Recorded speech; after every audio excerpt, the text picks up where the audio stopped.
Yes, welcome back to the next session of Rehabilitation and Retrofitting of Structures course.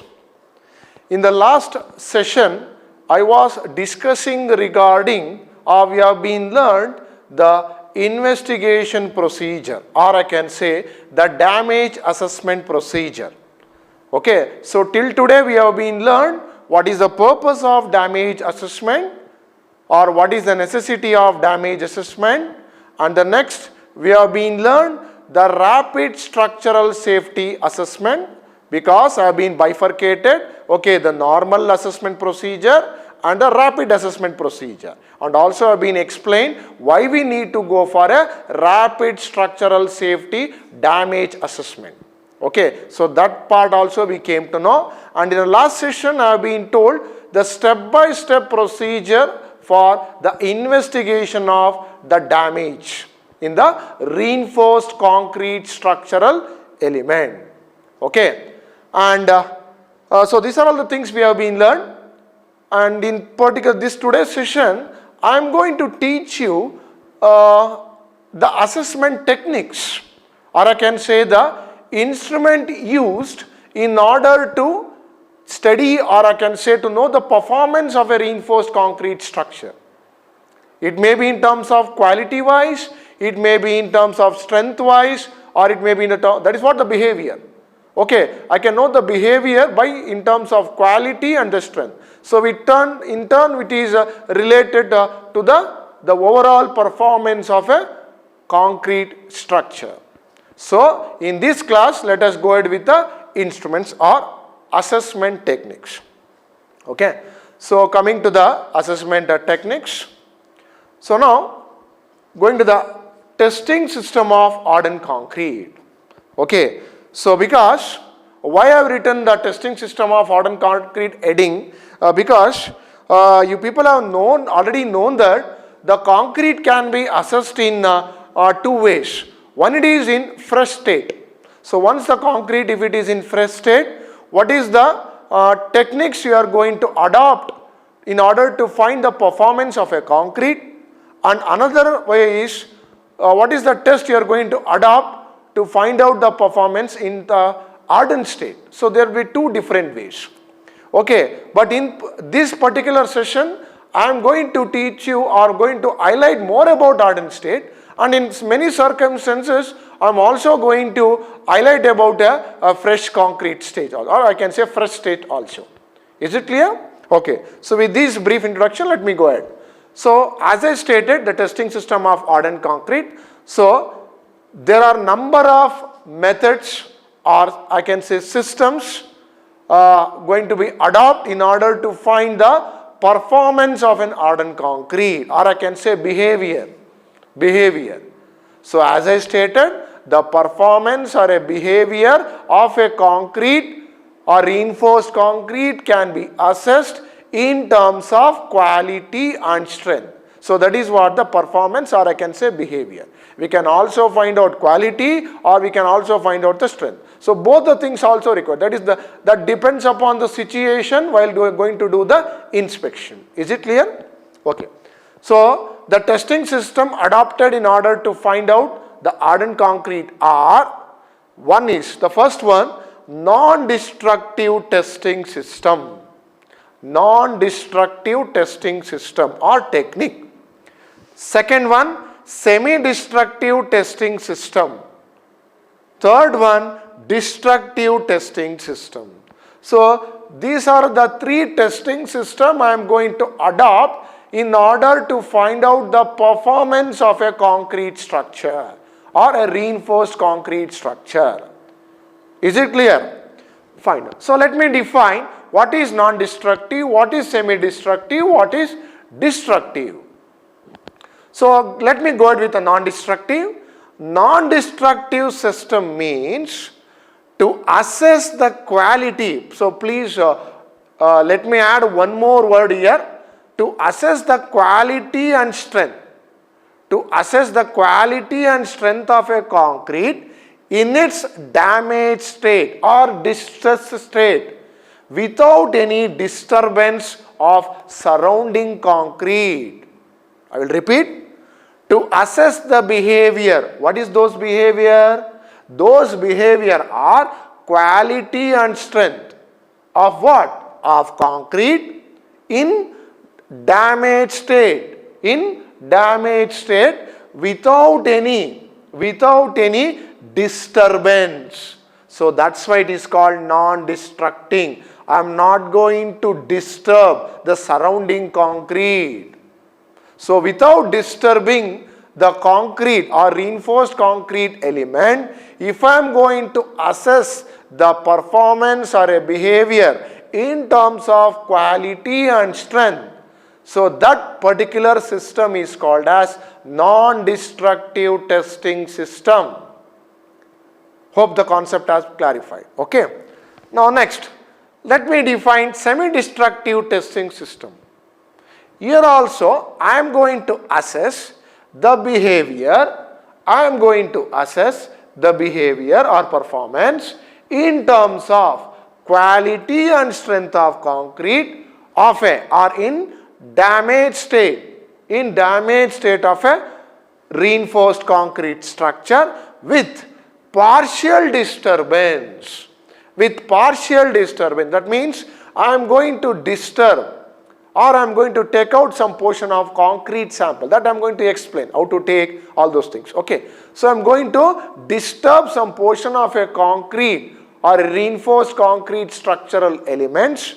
Okay. By disturbing those, okay, partial disturbing those reinforced concrete structural element, if I am going to assess the quality and strength, okay, then it is called as semi-destructive. That's why semi means partial. Okay, without any means non-destructive. So that is what the meaning it says. Without any disturbing, non-destructive. With some disturbance, semi-destructive. Or I can say partial disturbance. Okay. And the last one is, that is the third one, destructive testing system.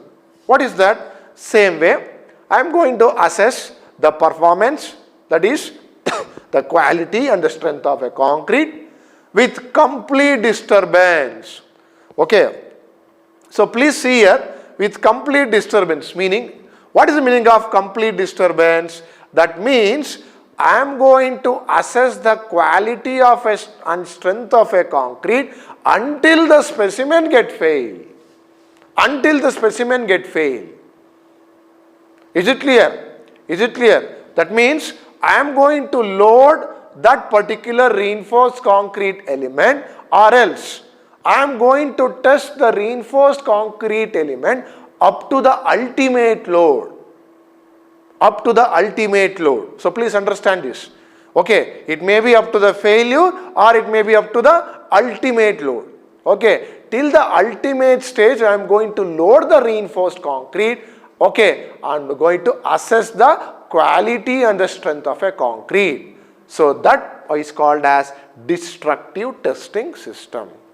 So these three testing system I am going to use depending upon the situation or depending upon the demand, because it is not compulsory to use all the testing systems.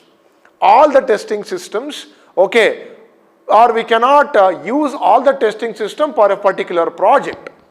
Okay, we can adopt any one particular testing system. Okay, there is no rule also that you should use only one particular technique. We can correlate by using all the three techniques. We can correlate or we can interpret the results to a particular reinforced concrete structural element by using all the three test techniques. But in reality, we are going to use some one particular test technique, or it may be sometimes two test systems or techniques I am going to adopt in order to assess the performance or a behavior in terms of quality and the strength of a concrete. Okay, so now we came to know what are all the testing system I am going to use, or what are all the diagnosis or damage assessment techniques I am going to use. Okay, and also we came to know what exactly that particular testing means. Okay. Now, let me brief you about the accuracy level. Accuracy level. Sir, which particular testing system is more reliable and more accurate, I can say. So in order to get the answer, okay, I'm going to what I can say, I'm going to explain all the system. Later on you can start thinking which system is reliable and which system is, I can say, very accurate to use or perform. Is it clear? Okay, fine. So with this, let me start the first one, destructive testing system. Destructive testing system.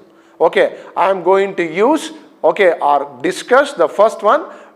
What are all the destructive testing system I am going to use in order to assess or in order to diagnose the performance in terms of quality and the strength of a concrete.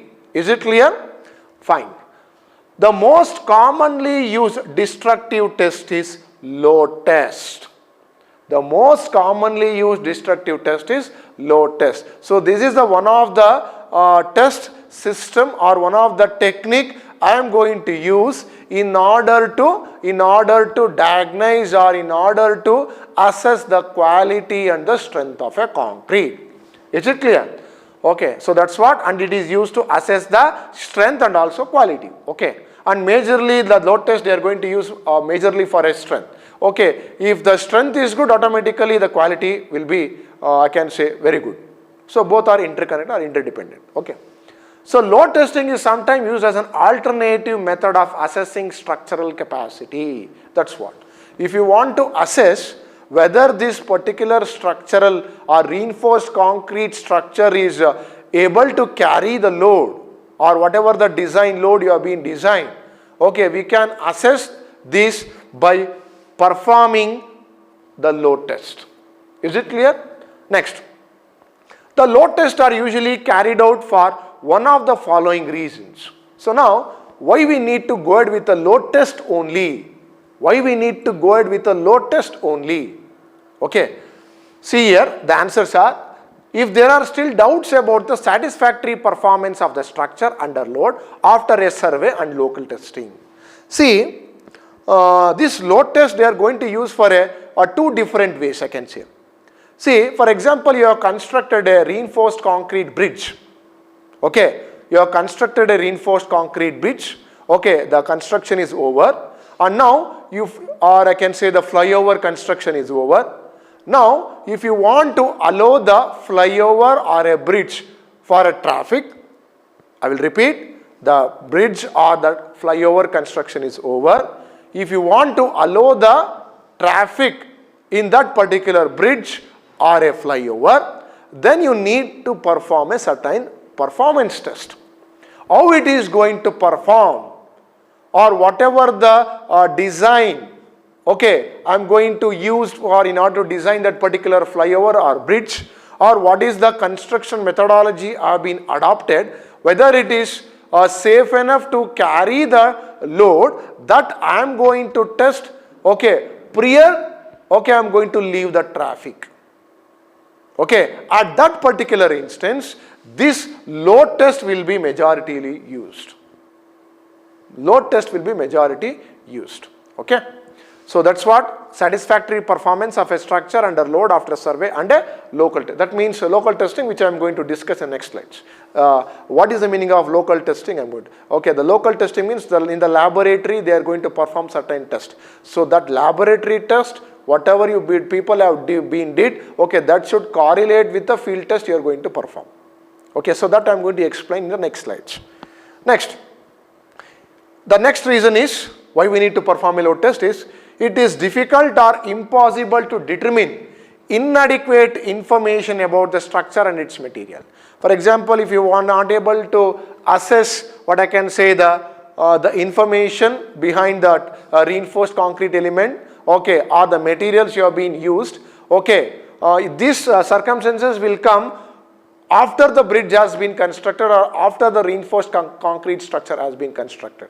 At that particular, if you want to know whether this bridge or flyover is safe enough to carry the load, at that particular instance we can go ahead with this. Because once if you want to know these material properties or a structural performance, then we can go ahead with the load. That means load test. That means what I am trying to say, before construction, before allowing the reinforced concrete structure, okay, also we can perform this test, and also we can assess the structural performance even after construction also. So both the ways we can use it. Okay.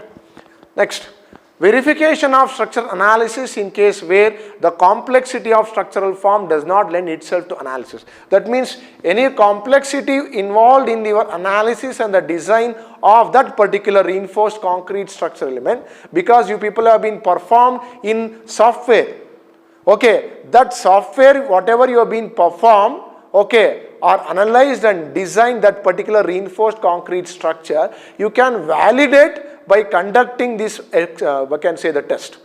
Because it will be more realistic, I can say. This is what the engineer must do, or I can say the technocrat must do. Whatever the thing I assume, okay, that I am going to construct, okay, or do the modeling in the software, so that whatever the things have been done, I also need to perform certain experimentation. Without performing any experimentation, I cannot interpret or validate the results. Okay, so whatever the thing you have been subject, that means for example, if any reinforced concrete subjected to so and so load, okay, have been performed in the software, okay, the same thing if I am going to apply in the realistic way also, so I can correlate where exactly the deformation, deflections, all those things I can observe. All those things I can correlate. Oh, so this particular part bending moment will be, you will come to know in the software.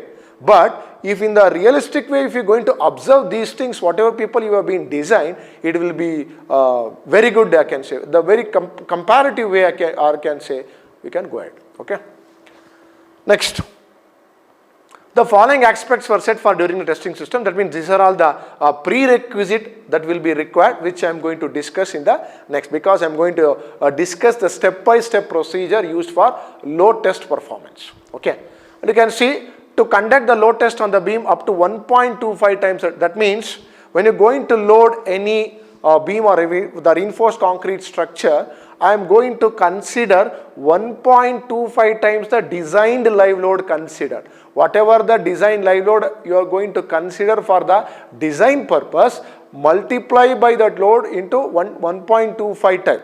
Okay, so whatever that value you are going to get, so that I am going to use it as a load. Okay, in order to that particular load I am going to subject to that particular reinforced concrete structural element.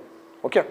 Next, to monitor the deflection and recovery. It is very, very important. So once if the reinforced concrete is subjected to any particular loading, it will undergo certain deflection. So you need to observe whatever the deflection that has been happened, whether it is within the permissible limit or not. That is one thing. And also if you are going to remove that load, it should recover that deflection. So both the things you are going to observe in the load test. But it takes certain time, that I am going to explain. Okay, the two ways you are going to measure the deflection. What is the deflection it will be going to undergo once the reinforced concrete element is subjected to a particular load, that is 1.25 times the design load.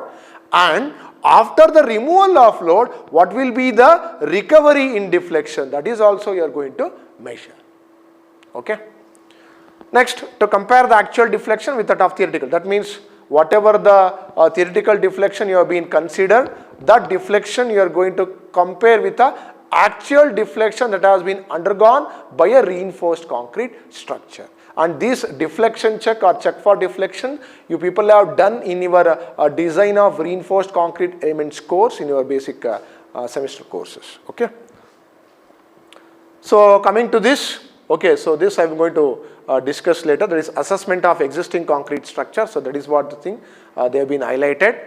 Okay, which I am going to discuss further. So first let me take load test, and later on I will come to that particular part. Okay, so because I was discussing regarding load test, so let me complete this load test. Later on I will come to that. Okay, so now let me go complete step-by-step procedure regarding the load test.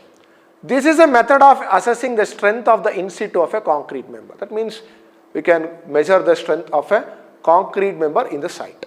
In most cases, this test is performed for the proof of structural capacity, not for the suspect or critical location. Okay, so we can perform the test as a proof of structural capacity. That means what is the performance of this particular reinforced concrete structure that we can measure from this particular test. Next, the principal aim of this test is to demonstrate satisfactory performance under an overload.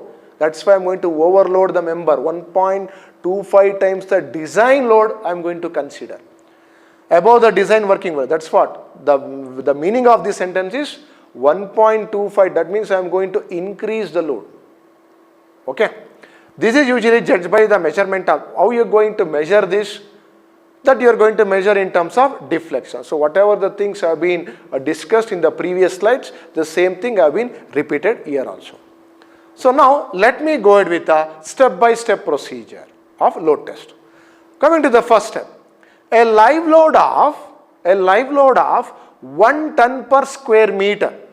A live load of 1 ton per square meter. Usually this they are going to perform for a bridges. That's why they are going to express in terms of ton. Okay, and majority this particular test they are not going to use it for residential buildings, or I can say buildings. Very rarely they are going to use this test. Okay, if it is a high-rise building they are going to use, but majorly this type of load test you are going to use in bridges and flyovers. This predominantly this will be used in bridges and flyovers. Okay, so this a live load of 1 ton per square meter was taken for imposed load calculation. That means for a live load which I am going to design the reinforced concrete, I am going to consider 1 ton per square meter load. Okay, plus dead load as floor finishing load, the same thing, and the partition wall load were also considered. So I am going to consider the imposed load, the floor finish load, and the partition wall. All these things are a dead load, I can say. The partition wall load and the floor finish load are the dead load, and this is the imposed load. That is, I am going to subject to a gravity loads. Please underline this. I am going to subject to the gravity loads. Those gravity loads are dead load and live load. Okay, under live load I am going to consider here is 1 ton per square meter. Is it clear? Next,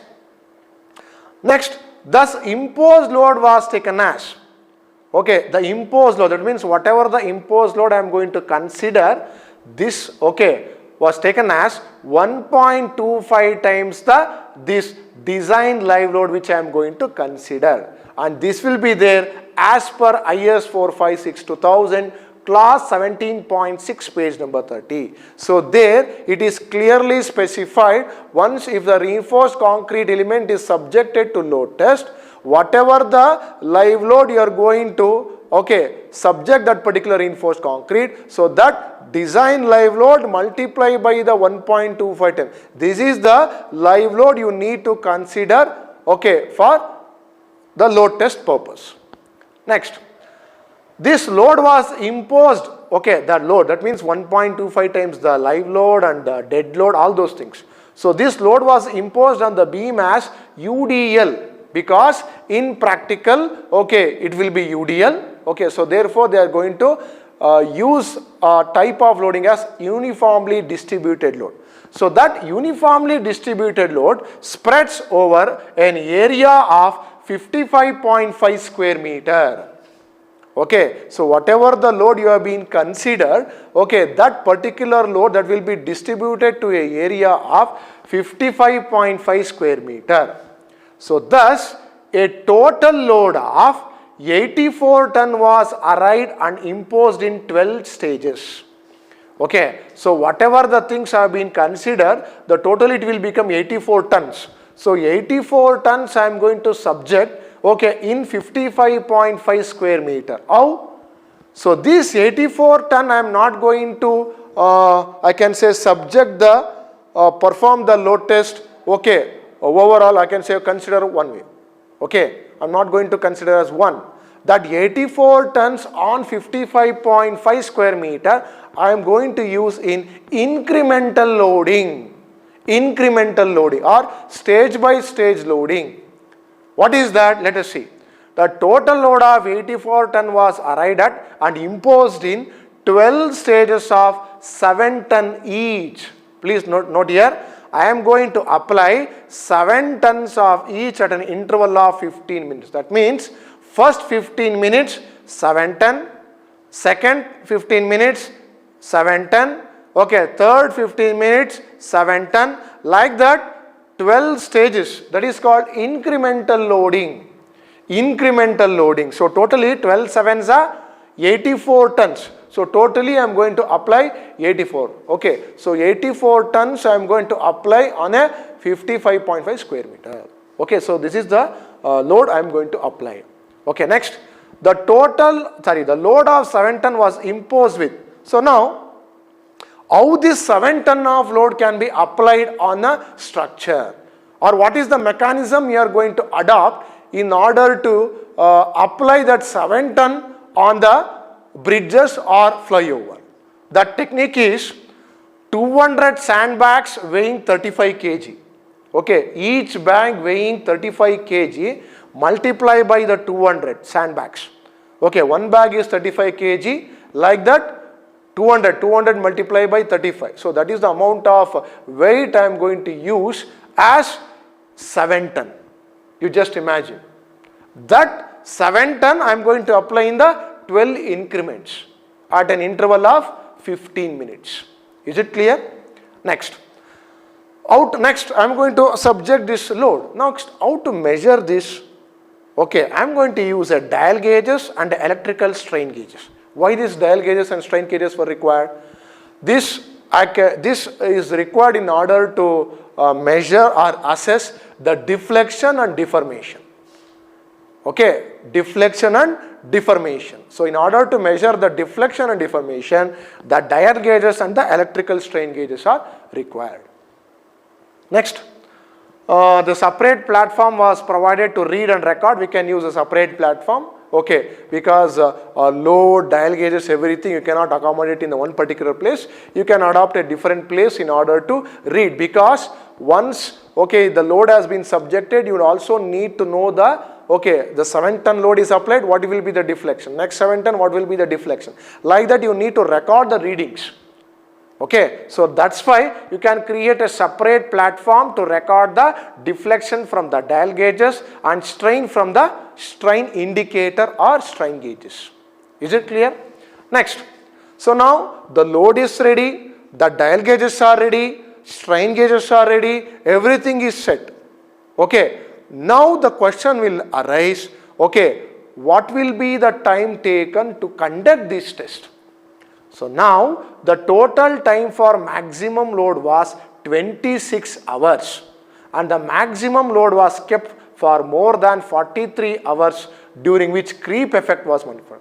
Please listen here, when they are not going to consider the creep effect, 26 hours they are going to constrain, okay, and 43 hours they are going to perform this load test total, okay, if they are going to consider the creep effect. So you already know what is the creep effect, time dependent deformation. They are also going to measure the creep effect also. What will be the creep effect? And the time taken for unloading was 32 hours, during which deflection recovery, that's what I have been told. See, 26 hours or 43 hours I am going to load it. Next, that will going to measure the deflection. If you want to measure the recovery of deflection, that means I am going to remove the load. After the removal of load, okay, 32 hours is required in order to recover that. That is why you can measure the recovery in terms of deflection. So I can say this will be in the stage of elastic stage. I am going to load it, I am going to release it. Okay. So what will be, it will be, how much it will come back to its origin. Not exactly elastic I can say, somewhat I can say elastic to plastic zone. Next, the recorded and theoretical deflections were compared. Okay, what will be the measured deflection and what will be the theoretical deflection, just compare it. Okay. As per IS 456-2000, the deflection due to imposed load only shall be recorded. Deflection due to impose, that means live load only should be recorded. If within 24 hours of removal of imposed load, the structure does not recover at least 75% of deflection. Okay, under superimposed load, the test may be repeated. Okay, once if I am going to subject to the load, if I am going to remove that load, if I am not able to recover at least 75% of its deflected, so then you need to repeat the test. Okay, like that, if recovery is less than 80%, I can say 75%, the structure shall be unacceptable. So now applied, and it is saying once if you are going to remove that load, the structure should recover, the deflection limit will be 75 to 80%. If not able to recover that, okay, then the structure is not safe, okay, to carry the future load. Okay, and whatever the design load you have been considered, it is not safe, okay, or not safe enough to carry the load. So by this we can know or measure the performance of a constructed or existing concrete reinforced concrete structure. So as per class 17.6.3.1, that is IS 456, the maximum deflection measured in millimeter shown during 24 hours under load. That means you already know that's have been expressed in percentages. Okay, if you want to measure the deflection in terms of number, that is in millimeter, so this is the formula you are going, that is 40 L square by D, where L is the effective span and D is the overall depth of the member. Okay, if you are going to substitute this, whatever the answer you are going to get, okay, so that you are going to calculate as per IS 456. Okay, so this is regarding your load test. So let me play one particular video, okay, so that you can know how exactly, because I've been explained theoretically, okay, how exactly the load, or I can say sandbag, all those things have been explained. So now I will going to show you, okay, the small video, how exactly this will be conducted. You can see this, or you can see the pictures.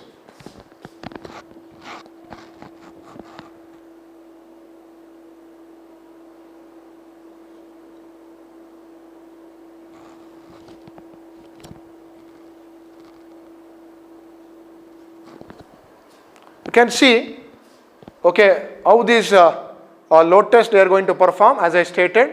Okay, and please listen here. And this will be the sandbag. So that's what have been discussed. Each bag of 35 kg. Okay, like that 200 bags. And you please observe, this is one of a reinforced concrete building. This is not any bridge or a flyover. Okay, this is a reinforced concrete building they have been considered. Reinforced concrete building they have been considered. Okay, in that reinforced concrete building, they have been subjected to a load test by applying these sandbags. Okay.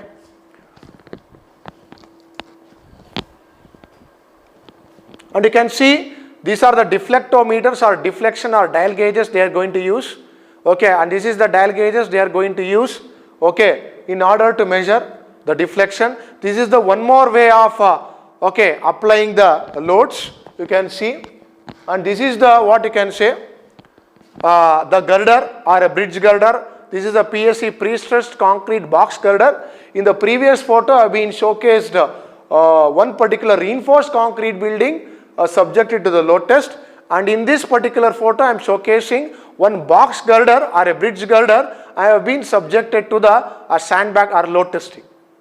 Okay, one particular girder I have been subjected to the load testing. And in the previous photo, you can see here, and this will be the one more way, you can say, yes, this will be the one more way of applying. See here, they have not used any sandbags. They have been used bricks. Okay, this is one of a reinforced concrete building. In that reinforced concrete building, they have been accommodated number of bricks on the slab. They have been accommodated number of bricks on this particular slab. So there they are going to test the, okay, or perform a load test.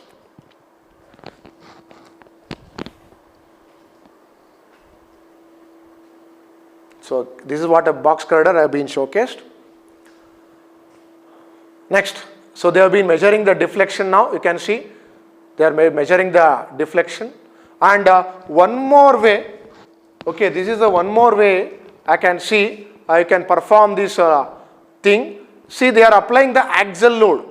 Okay, axial load. I think you people know that the bridges will be subjected to the axial loads. They are going to perform these load tests sometimes by axial loads. Okay, that is class A loading, class A loading, class B. There are several loading. They are going to consider a military trucks. Okay, so here also they have been considered not a military truck, they have been considered one particular vehicle. So that axial load they are applying on the particular okay, the slab of a bridge, okay, in order to measure the deflection. Okay, so that is called a traffic load. Traffic load I am going to subject to traffic. So see, this is what the thing. They have been placed a stone also. Okay, and this is one more the statue. Okay, they have been subjecting this. This is the Shravanbela Gomateshwara statue, and you can see they have been accommodated number of tanks of water. Okay, so like this, you can perform this load test. You can perform the load test. Okay, and you can measure the deflections or whatever the things. Is it clear? Hope the concept has been clear, how they are going to perform a load test. Okay, so whatever the procedure have been highlighted to perform a load test, that will be as per IS 456. As per IS 456. Okay, and coming to this, I have been left out. So this is the assessment of existing concrete structure. It has been learned that a concrete structure requires a closer inspection not only after construction but also periodically. That means what it says that not only you need to perform a load test on a concrete structure before construction, after the construction also periodically based upon the time interval you need to measure this particular what I can say the performance, that is strength and quality. The quality control measure, that means if you want to measure coming to the quality of a concrete and steel or strength of concrete and steel. So in your concrete material testing laboratory, you have been performed various tests.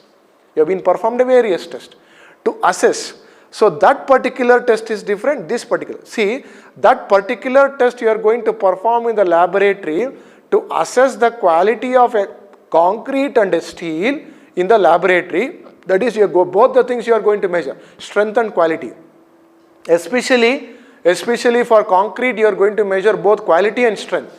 The quality you can going to measure by conducting the workability test, or I can say the slump test. You are going to perform to assess the quality of a concrete. You are going to perform the compaction factor test. Okay, so these are all the tests you are going to perform to assess the quality. That is called workability. You know that workability means what will be the during the mixing, transporting, placing, compacting and finishing. Okay, in all these particular steps, the concrete should behave well, or the quality of concrete, whatever you have been produced, should be well. Okay, so if that concrete possesses a very good quality in all these particular stages, then I can say the quality of a concrete is very good. So this you have been performed in your laboratory. That is mixing, transporting, placing it, okay, compacting it under vibration or compacting by manual. So many things you have been did in your laboratory. So if you are going to perform all these steps very simple, then I can say it is a workable concrete, or I can say quality concrete. If a same concrete specimen in the laboratory, okay, if I am going to assess the strength, or if I want to assess the strength of that particular concrete, I can conduct the compressive strength of that concrete specimen, tensile strength of concrete specimen. I can know can perform the flexural strength. So many tests, okay, based upon the requirement you can perform and assess the quality. Why? Because as I mentioned in the last session, okay, the client used to give the test results, okay, in which they have been performed during the construction. They are going to give a test reports of materials, okay, concrete, steel, okay, all the reports they are going to give. Sir, this is the concrete results or compressive strength or tensile strength of steel we have got from so and so company. They have been given. Okay. So like that, all those tests they are going to perform in the laboratory by destruction. This compression, tensile test, okay, flexural test, all these things you are going to assess in the laboratory by conducting destructive testing. You are going to subject the concrete specimen to a particular load and you are going to wait until it reaches the failure load, and you are going to note down the breaking load and you are going to apply into the formula and you are going to calculate the compressive strength, tensile strength and flexural strength. So these are all the tests you are going to conduct in the laboratory by destructing the concrete specimen. Is it clear? Is it clear? So like that, whatever the report the client gives in the field, so that report consists of these laboratory tested destructive results. Destructive tested results they are going to give for a concrete, and also it is a compulsion that whenever you are going to cast a slab or a beam or a column, the code says for a so and so meter cube of concrete as per IS 456, they have been clearly mentioned in the sampling of concrete. For 1 per meter cube of concrete, so many number of samples you need to perform a concrete test in terms of compression, flexure, and tension. So it is as mentioned by the code we need to perform. And all these things we are going to do by conducting destructive testings. We are going to do the destructive testings. By performing a destructive testings in the laboratory, we are going to assess the quality and the strength of a concrete specimen. Likewise, you can perform for a steel also. Place the specimen in the UTM or universal testing machine. Pull that particular steel, you can measure the tensile strength. You can measure the tensile strength, breaking, everything. You can measure. So like this we can assess the quality of a concrete and a steel in the laboratory. And that reports you are going to get while doing the inspection. So that is what I can say, assessing the existing. Next, assessment of quality of concrete is necessary to ensure that quality of execution is satisfactory and to identify any deficiency so that they can be rectified. So whatever the things, if I am having a doubt, so that I can confirm by performing these destructive methods of testings. Destructive methods of testings. So by performing these destructive methods of testing, I can know what will be the load carried by the reinforced concrete. So as I stated, it is a compulsion to perform a laboratory test. So those things you are going to compare when you are going to do the damage assessment inspection or inspection of concrete structure. Is it clear? Hope the concept has been. So these are all the things very, very important, because while going for the inspection or for the damage assessment inspection, you need to ask all these reports. Please give me this floor, this floor cube results, or I can say the concrete results, steel results, material testing results, you can ask. And whatever the results you are going to get, you cannot rely upon that. And it may be true or it may not be true. So that in order to assess whether it is true results or it is a false results, I am going to perform the test on the field itself, which I am going to discuss in the next session. So that is what semi-destructive and non-destructive. Because you cannot destruct the entire building and assess the quality and strength of a concrete when you are going to do the inspection. At that particular instance, you need to rely upon only semi-destructive or non-destructive. You cannot rely upon the destructive. The destructive method you already been conducted and you already been assessed the strength and quality during construction or before construction.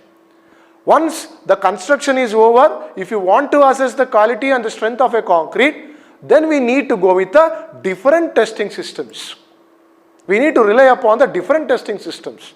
So those testing systems are the non-destructive and semi-destructive, which we need to perform. Hope the concept, I think it has been clarified. Is it clear? So by this, I am going to end the session of today. We will discuss the semi-destructive and non-destructive in the next session. Thank you.